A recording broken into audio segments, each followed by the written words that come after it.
Hello and welcome to EV Focus Now, and I hope everyone had a safe and happy Thanksgiving weekend. It's good to be back. I was busy for a couple of weeks traveling and also working, so I wasn't able to record any new videos, but I am back and I have some exciting things to go over and to discuss today. One of those things will be basically why used EV prices are going to drop, in my opinion, in 2022, and why you should wait to buy EV to use, at least to use one until 2022, not buy one beforehand. And I'm going to go over the reasons why. First, again, thank you all who have subscribed and continue to watch my videos. If you haven't subscribed, please subscribe below, hit the notification button so you'll miss out on any of my new content coming out. I really appreciate everyone who watches, as I enjoy giving out information and also getting back feedback for you guys. It's been great talking to a few of you online about some of the conversations we've had about my last couple of videos. It's been fantastic, and congratulations to all those who have gotten new EVs between that time, whether it's the Mustang Mach-E or the ID4 or even a new Tesla. If you was able to snag one because they're in high demand and hard to get.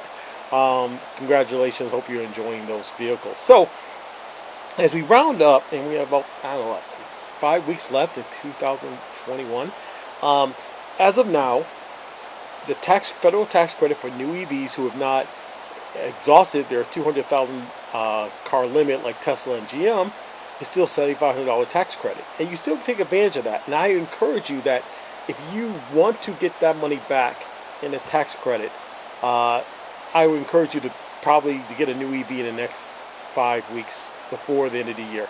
And that's something that I'm looking at myself in doing, because if the new administration that's taking place right now, the Biden administration, if they pass this other Build Back Better structure, the way the tax credit's going to be structured is it's going to be cash on the hood, which is fantastic. Don't get me wrong, that's great. It's one thing I've said in one of my past videos early last year was about making the tax credit cash on the hood, because it makes the car more affordable. A lot of people, first of all, don't want to have time to wait for the $7,500 tax credit, and on top of that, it does not help them with the final cost of financing or buying a car or leasing even.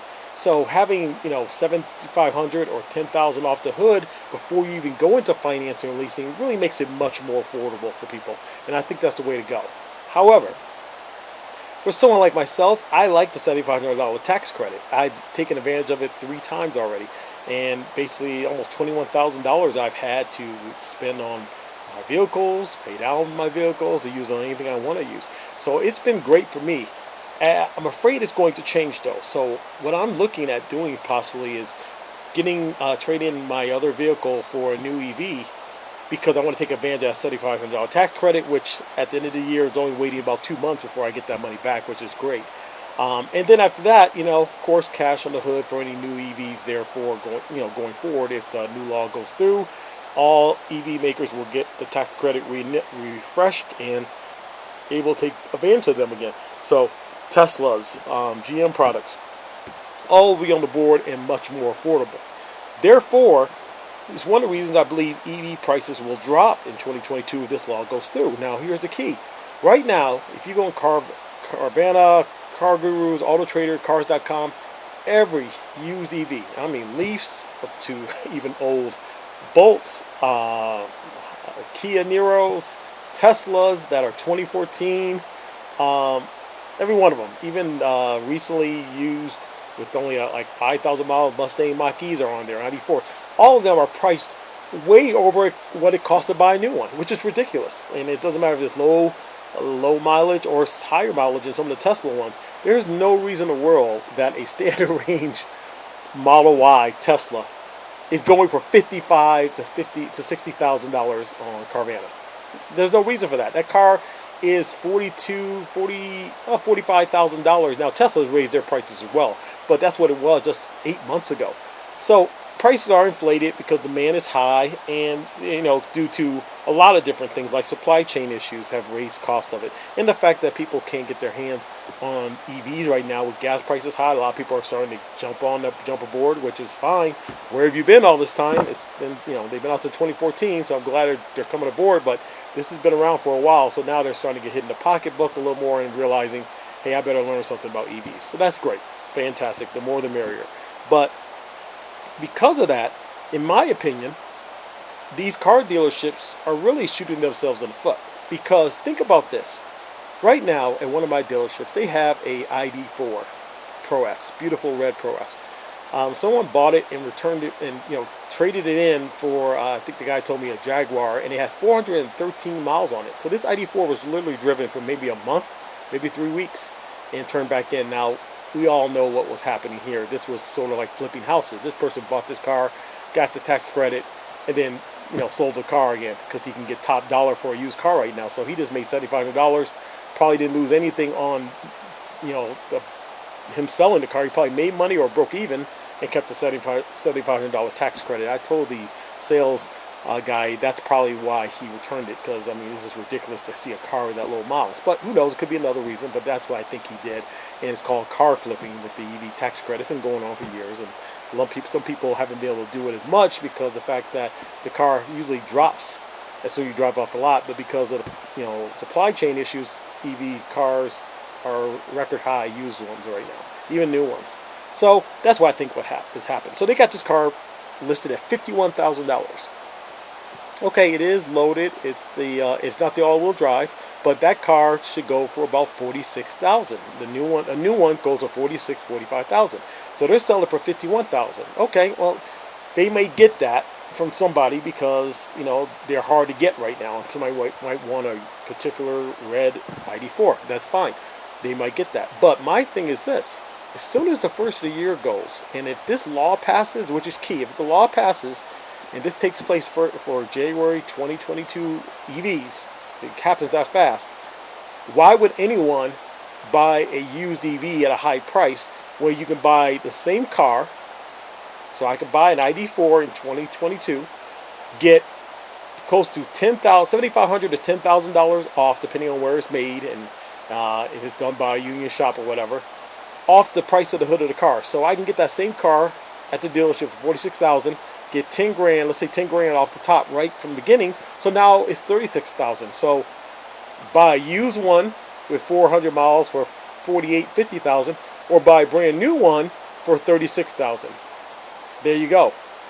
So to me, if that's the way the law is going to go, and that takes in place, all of these used cars are going to drop. All these used EVs are going to drop, because why would you in the world buy a used one when you can get a brand new one for about $8,000 to $10,000 less? And I don't know if the used car sales guys are seeing this, understanding this, but if this law goes into place, that's the key thing about it. So right now, if you're looking to buy a used EV, I would say, if you want to buy a new one, buy a new one. That's fine, because you want that $75 tax credit like me to be, issued to you in about 2 months. That's fine. That's what I'm looking to do. But if you are looking to buy a used EV, wait till first of the year. You're going to save so much more money, because you could take that money, you can be able to buy a new one for less than you'll be able to buy a used one. Matter of fact, I mean, that's just a great way to look at this and think about planning ahead if you're looking to get an EV. Now, again, my strategy is, of course, I want to get the $75 tax credit. And then next year, let's say I want to get rid of the car maybe next October. Okay, fine. The car has some depreciation on it. But I can get another EV, get $10,000 or $12,000, depending on where the car is made, off the car, the hood, right there. That eats my negative equity, if I have any at all, up, and I'm able to get into a new EV just like that and save money. So it's a double whammy if you plan it right. And that's what I'm trying to do right now. I'm currently looking. I really love my ID4 that I leased. It is a great car. You guys see my video on that, my review. I'm thinking about buying another one. I mean, you just cannot. I just can't tell you the price point of that car, the quality of the quality of the make of the car, how well it's made, the quality of the ride, and free supercharging for 3 years. It's like somebody giving you a gas car and saying, here's gas free for 3 years. It's such a great value, guys. And hopefully you guys have seen that. It's just fantastic. It doesn't do anything great. The car does everything good, nothing really great, and that's fine. It's a great all-around EV. Not for you're looking to rip around town, you want something sports car fast, then hey, Mach-E, Tesla, go for it. But this car right here, it's a great all-around car. It's zippy enough for me. I have a Tesla as well. I'm fine with the acceleration for what I'm using it for. Again, buy an EV for what you're looking to get out of it. And the ID4 is, to me, still the greatest value out there. However, I'm having trouble finding an ID4 in town. So I may have to go out of state, California or Arizona or somewhere like that to go get one, which I really don't want to do, but I might have to. But the other option is, of course, I could get a Mustang Mach-E. Now, the Mustang Mach-E is fine. Nothing wrong with it. It's a fantastic car. I did a review on that. I think people who have bought that car are loving it. And plus some of the new updates they're going to be rolling out over there. It's fantastic. However, my wife really likes the massaging seats at ID4, and she likes the fact that the free charging, which takes road trips, which she does a lot. So not a deal killer, but we decided that, hey, we have to get a Mach-E. We'll get a Mach-E. We'll just get a base Mach-E, and it'll be our city car. We had a Bolt at one time that we traded in to get the ID4, and that Bolt was our city car. We didn't take it on road trip. We just drove around town, through all the miles on that. It was fantastic. So the Mach-E could become that for us. It's just a regular base Mach-E to select the 211 miles, because this one is all-wheel drive, so the 230. So we're fine with that. We got to make a decision in the next week or two if we're going to do that or not, or just keep our van and wait. And if we wait, then we're just going to wait till next, summer or whatever, and wait for the EV6 or the Ioniq 5, which I have another video coming out about those cars in just a little bit. But so it depends. If we do something, we got to pull the trigger in the next 3 weeks or so. If we don't, then we're just going to wait and till next summer or so and decide then what we're going to get. So that's our strategy. But again, if you are looking to buy a used EV, wait till 2022. You might be able to save a lot of money, guys, by waiting. Prices are going to drop at the auto used car dealerships, Carvana, Auto Trader.